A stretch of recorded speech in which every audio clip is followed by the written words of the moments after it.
మా అక్కగారైన sister Mary gold గారు దేవుని వాక్యం అందించబోతూ ఉన్నారు. వీరు 3 సంవత్సరాల ఉపవాసం ఉండి ప్రార్థన చేయడం ద్వారా పరిశుద్ధాత్మతో నింపబడిన వారై ఆత్మ సంబంధమైన వరములు కలిగి ప్రభువుతో మాట్లాడుతూ దర్శనాల ద్వారా కళల ద్వారా ప్రభు సన్నిధిలో గడుపుతూ అనేక మందిని ఆత్మీయంగా సిద్ధపరుస్తూ బలపరుస్తూ ఉన్నారు. వీరు ప్రార్థన చేసి దర్శనాలను కలభావాలను తెలుసుకొని అనేక మందికి తెలియచెప్పి అనేక మంది పట్ల దేవుని యొక్క చిత్తం ఏ విధంగా ఉందో ప్రార్థన ద్వారా వారు తెలుసుకొని అనేక మందితో పంచుకుంటూ అనేక మందిని బలపరుస్తూ దేవుని సన్నిధిలో బహుబలంగా వాడబడుతున్న దైవజనులు. వీరి వాక్యాన్ని ఇప్పుడు విందాం. ఆదికాండం 30వ అధ్యాయము 1వ వచనం చూద్దాం. రాహేలు తాను యాకోబునకు పిల్లలు కనకపోవుట చూచి తన అక్క యందు అసూయపడి యాకోబుతో నాకు గర్భఫలమిమ్ము, లేని ఎడల నేను చచ్చెదనెను.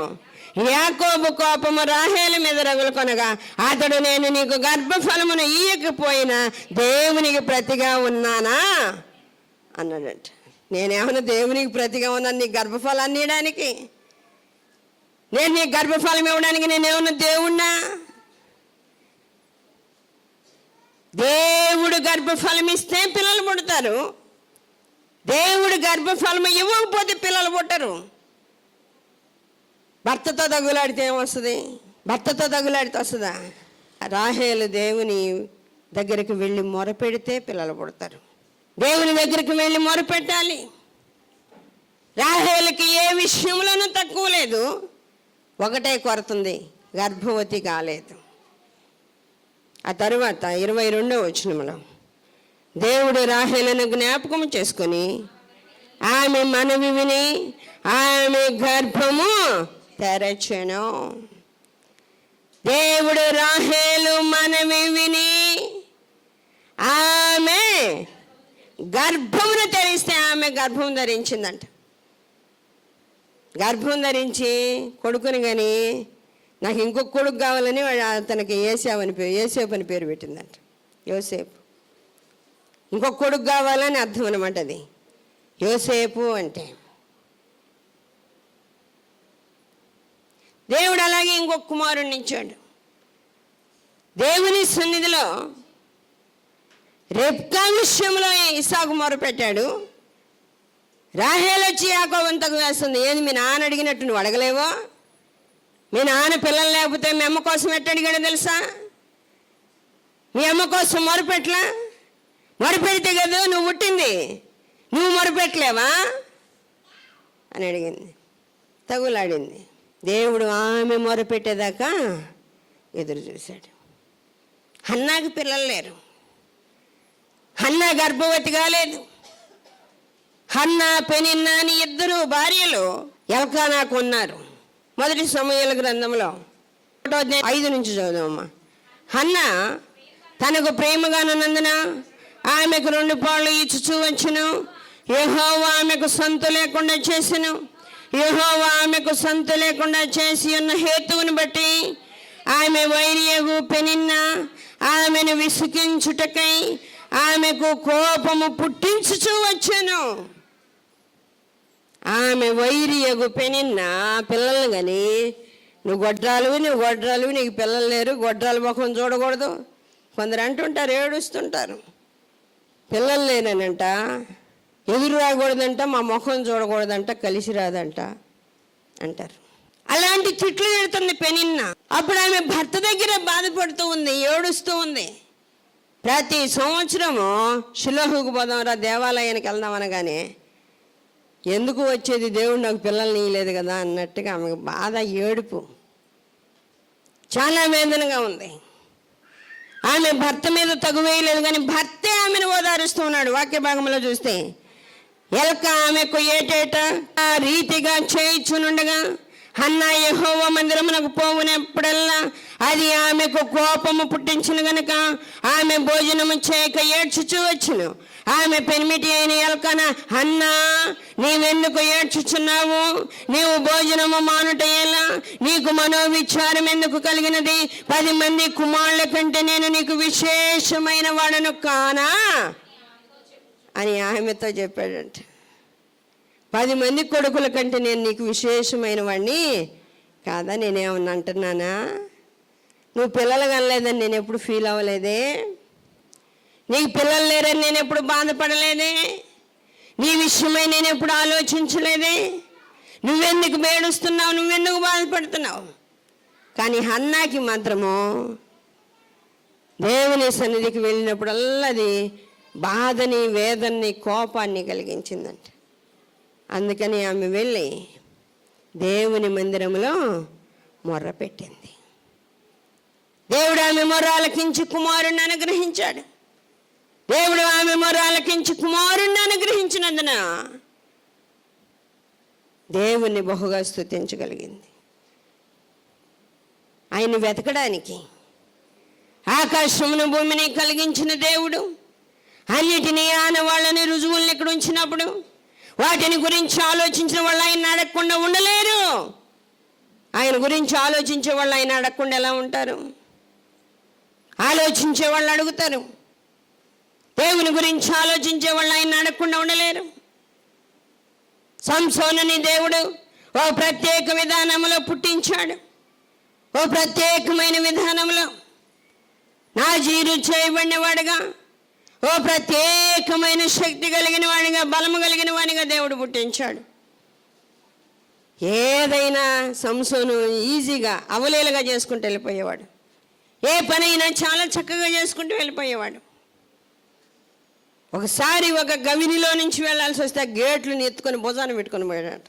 చాలా బలవంతుడు. తన యొక్క బలం ఎక్కడుందో తెలుసు. తను ఎలా పెరిగాడో తెలుసు. పుట్టినప్పటి నుంచి తల్లిదండ్రులు ఎలా పెంచారో తెలుసు. గర్భవతి అయినప్పుడు ఎలాంటి నియమాలు పాటించిందో తెలుసు. సంసోను చాలా బలవంతుడుగా ఉన్నాడు. శత్రువుల మీద పగ తీర్చుకోవడానికి సంసోనును దేవుడు పుట్టించాడని సంసోను గ్రహించి శత్రువుల మీద యుద్ధానికి వెళ్ళి పచ్చి గాడిద ఎముకతోటంట 1000 మందిని చంపాడంట. పచ్చి అంటే ముందు గాడిదని చంపి ఎముక తీసుకున్నాడేమో తెలియదు మనకి.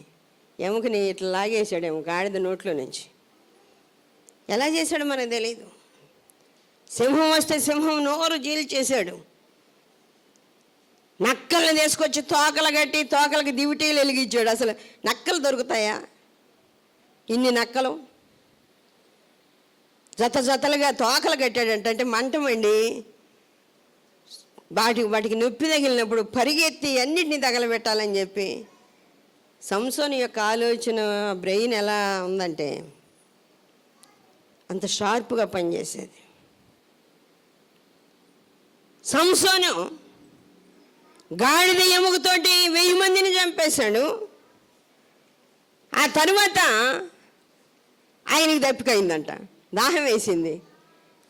వాక్య భాగంలో ఏమని రాయబడుతుంది అంటే న్యాయాధిపతుల గ్రంథం 15వ అధ్యాయము 18వ వచనం. అప్పుడు అతడు మిక్కిలి దప్పికొనినందున యెహోవాకు మొర్రపెట్టి, శక్తి కలిగిన వాడే, బలము కలిగిన వాడే, గేట్లన్నీ లేపి మోసుకొని పోగలిగిన వాడే, నక్కల్ని తీసుకొచ్చి తోకలు కట్టగలిగిన వాడే, గాడిద ఎముకతోటి 1000 మందిని హతమార్చగలిగిన వాడే, ఈరోజు దాహమైతే దేవునికి మొరపెట్టాల్సిన అవసరం వచ్చింది. దాహమైతే దేవునికి మొరపెట్టాలి. యాడ్ నుంచి వస్తాయి నీళ్ళు? దేవునికి మొరపెట్టి 19వ వచనం మనం చూద్దాం. దేవుడు మొరపెట్టినప్పుడు అంటే దేవుడు లేహీలోనున్న ఒక గోతిని చీల్చెను, దాని నుండి నీళ్లు బయలుదేరెను. అతడు త్రాగిన తరువాత ప్రాణము తెప్పరిల్లి బ్రతికెను. ప్రాణము తెప్పరిల్లి బ్రతికాడు. నీళ్లు తాగినాక అలిసిపోయాడు అనమాట. అలిసిపోయాడు. ఫిలిస్తీన్ల మీద జయం పొందాడు. ఆ తర్వాత ఫిలిస్తీన్లను చాలా మందిని హతమార్చాడు. హతమార్చి వాళ్ళకు దొరికిపోయాడు. బలహీనత చెప్పేసి ఒక స్త్రీకి లోబడిపోయి తన యొక్క బలము అన్ని బలహీనత అన్నీ చెప్పేసి బలహీనుడైపోయాడు. అయిపోయిన తర్వాత ఫిలిస్తీన్లు పట్టుకెళ్ళారు. ఫిలిస్తీన్లు పట్టుకెళ్ళి నాజీరు చేయబడిన అతని తల వెంట్రుకలన్నీ కొరిగేశారు. తల వెంట్రుకలన్నీ కొరిగేసిన తర్వాత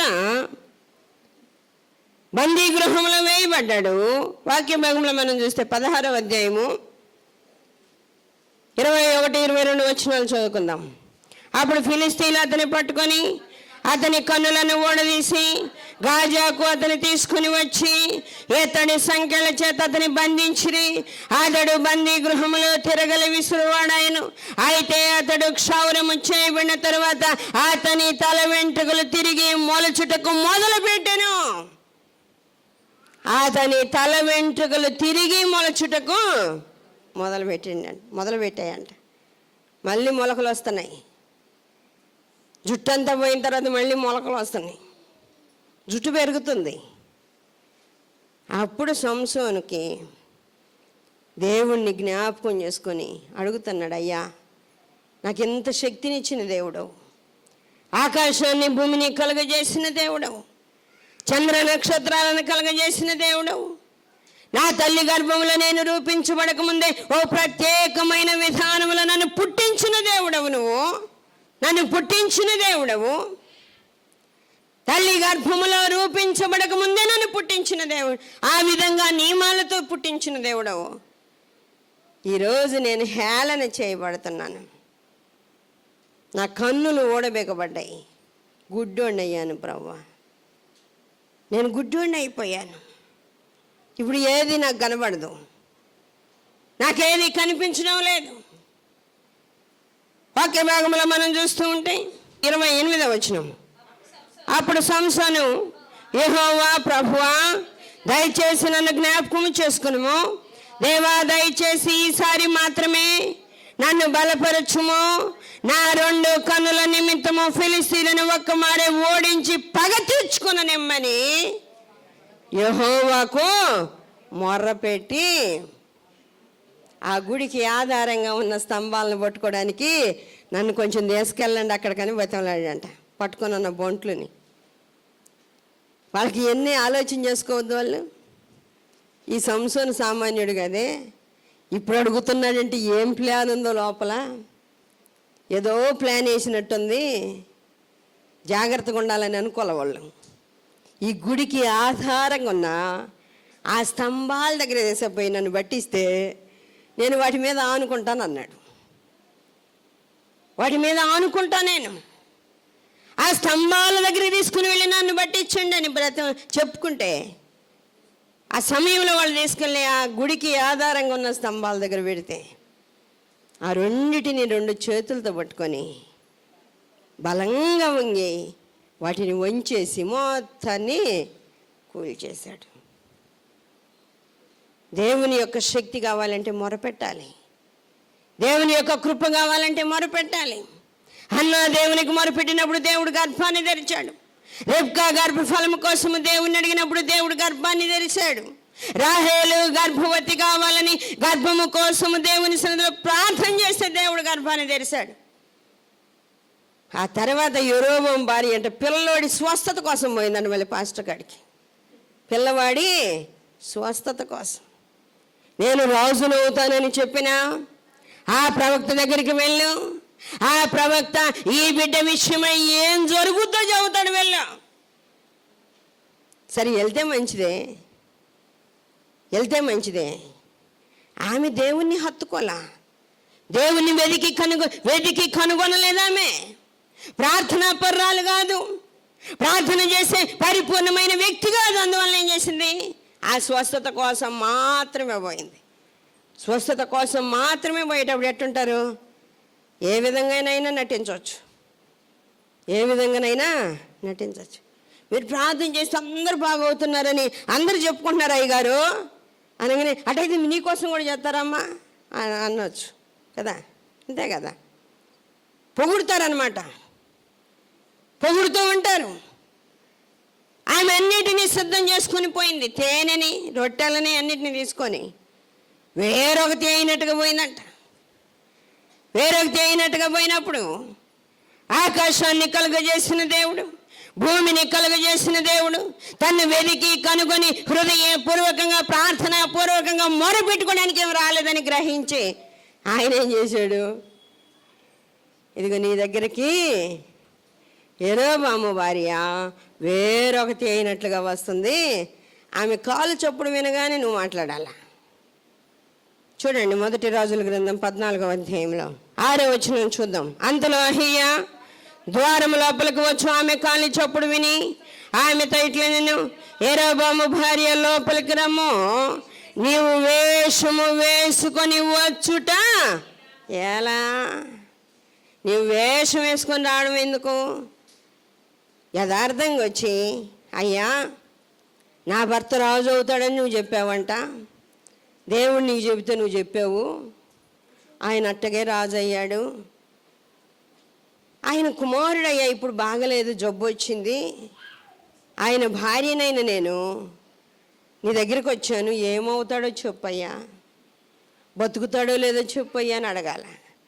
అడిగితే దేవుడు ఏం చెప్పాడు? ఒకవేళ ఆయనకి బ్రతికించాలని ఉందేమో, బ్రతుకుతాడులే అని చెప్దామనుకున్నాడేమో, కానీ మారు వేషం వేసుకొని రావడం చూడగానే ఆయన కోపం వచ్చి ఆయన అంటున్నాడు, కఠినమైన మాటలు ఆమెతో చెప్పు. కఠినమైన మాటలు ఏంటా కఠినమైన మాట? నీ బిడ్డ ఖచ్చితంగా చనిపోతాడు, బ్రతకడు, చనిపోతాడు. కఠినమైన మాటలు పలకవల్లని దేవుడు నాకు చెప్పాడు. దేవుని సన్నిధిలో ఆయన యొక్క శక్తిని ఎరిగిన మనము, ఆయన యొక్క కృపను ఎరిగిన మనము, ఆయన పాదాలు పట్టుకోవలసిన మనము ఆ విధంగా పట్టుకోదగిన విధంగా పట్టుకోవాలి.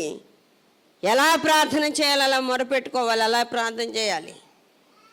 సంసోను తగ్గించుకొని దేవునికి మొరపెట్టుకుంటే దేవుడు నీళ్లు కావాలంటే నీళ్ళు ఇచ్చాడు, దేవుడు చీల్చాడంట. మరి సంసోను చూశాడేమో మనకు తెలియదు, ఆ గోతిని చీలిస్తే నీళ్ళు వచ్చేసినాయి. హన్నా మొరపెడితే దేవుడు బిడ్డని ఇచ్చాడు, రాహేలు మొరపెడితే బిడ్డని ఇచ్చాడు, లేయా మొరపెడితే దేవుడు చాలామంది పిల్లల్ని ఇచ్చాడు. రెబ్కా మొరపెడితే, రెబ్కా బదులు ఇస్సాకు మొరపెడితే దేవుడు గర్భఫలాన్ని ఇస్తే వాళ్ళు నమ్మకంగా ఉన్నారు, నమ్మకంగా పెంచారు బిడ్డల్ని, ఆ నమ్మకంగా పెంచుకున్నారు వాళ్ళు. కానీ యెరోబాము భార్య కఠినంగా బిడ్డని కోల్పోయింది, కఠినంగా బిడ్డను కోల్పోయింది, భయంకరమైన పరిస్థితి తెచ్చుకుంది. దేవుని సన్నిధిలో మనం ఆలోచన చేయాలి. దేవుడు అన్నిటినీ మనకు అనుకూలంగా ఉంచినప్పుడు వాటి గురించి మనం ఆలోచన చేయాలి. ఆకాశాన్ని సృజించిన దేవుడు, భూమిని కలుగజేసిన దేవుడు అన్నిటినీ మనకి అనుగ్రహిస్తారు. ఆయన అన్నిటినీ మనకు అనుగ్రహిస్తాడు. సిమియోనుతో కూడా దేవుడు చెప్పాడంట. వాక్య భాగంలో మనం చూస్తూ ఉంటే అపోస్తలుల కార్యాలు 15వ అధ్యాయము 16-17 వచనాలు చూద్దాం. ఆ తరువాత నేను తిరిగి వచ్చేదను, మనుషులలో కడమవారును నా నామము ఎవరికి పెట్టబడెను, నా ఆ సమస్తమైన అన్ని జనులను ప్రభువును వెతుకున్నట్లు పడిపోయిన దావీదు గుడారమును తిరిగి కట్టెదను, దాని పాడైన వాటిని తిరిగి కట్టి దానిని నిలవబెట్టెదనని ఆనాది కాలము నుండి ఈ సంగతులను తెలియపరిచిన ప్రభువు సెలవిచ్చుచున్నాడు అని వ్రాయబడి ఉందంట. పై వచనాల్లో మనం చూస్తే 13వ వచనం నుండి చూద్దాం. యాకోబు ఇట్లా, నేను సహోదరులారా నా మాట ఆలకించుడి, అన్ని జనుల నుండి దేవుడు తన నామము కొరకు ఒక జనమును ఏర్పరచుకున్నటకు వారిని ఎలాగూ మొదట కటాక్షించెనో సిమియోను వివరించి ఉన్నాడు. యాకోబు చెప్తున్నాడంట, సహోదరులారా నా మాట ఆలకించుడి, అన్ని జనుల నుండి దేవుడు తన నామము కొరకు ఒక జనమును ఏర్పరచుకొనుటకు వారిని ఎలాగూ మొదట కటాక్షించను. ఇశ్రాయేలుని మొదట కటాక్షించి ఆ తర్వాత మనము వెదకి తడవులాడి దేవుణ్ణి కనుగొనడానికి పడిపోయిన దావీదు గుడారమును మరలా తిరిగి కట్టాడంట. పడిపోయిన దావీదు గుడారాన్ని ఆయన వెదకి కనుగొనడానికి పడిపోయిన దావీదు గుడారాన్ని మళ్ళీ కట్టాడు. సమరయ స్త్రీ అలా వెతికి ఏసై రాగానే ఏసైతో అంటూ ఉంది, మా పితరులు ఈ పర్వతం మీద దేవుణ్ణి ఆరాధించేవారు, అడిగి పోవడానికి ఇప్పుడు అవకాశం లేదు, నేను ఎక్కడ ఆరాధించాలి? ఆమె ఆలోచనది. మా పితరులు అక్కడ ఆరాధించారు, మేము ఇప్పుడు ఎక్కడ ఆరాధించాలి? ఎక్కడ మేము ఆరాధించాలి? ఎలా ఆరాధించాలి? ప్రభు చాలా స్పష్టంగా, సున్నితంగా అర్థమయ్యేటట్టు చెప్పాడు. రక్షణ అనేది యూదుల నుంచే వస్తుంది, యాకోబు సంతానంలో నుండే వస్తుంది. రక్షణ అనేది యూదుల నుండే వస్తుంది. అది దానికి ఇంకేమీ మార్పు లేదు, అది వాస్తవమే. మీ పితరులు ఆరాధించినట్లు ఆరాధించాల్సింది అక్కడికి వెళ్ళే. కానీ ఇప్పుడు వెదకి కనుగొన్న వాళ్ళు ఎక్కడైనా దేవుణ్ణి ఆరాధించవచ్చు. వెదకి కనుగొన్న వాళ్ళు ఎక్కడైనా ఆరాధించవచ్చు. ఆయన ఆత్మ గనుక ఆయనను ఆరాధించువారు ఆత్మతోనూ సత్యముతోనూ ఆయనను ఆరాధించవలెనన్నమాట. చాలా స్పష్టంగా ఉంది కదా, అలా ఆరాధించండి అమ్మ అన్నాడు. ఆకాశాన్ని భూమిని కలుగజేసిన దేవుడు ఎలా ఉంటాడు తెలుసుకోవాలని ఆరాటపడి వెతికిన వాళ్ళకి దేవుడు దొరికాడు. దొరికిన తర్వాత వాళ్ళు ఆయన్ని వదులుకోలా. అబ్రహాము, ఇస్సాకు, యాకోబులు అనే పేరు కలిగిన వాళ్ళు. అబ్రహాము, ఇస్సాకు, యాకోబులు అనే పేర్లు కలిగిన వాళ్ళు.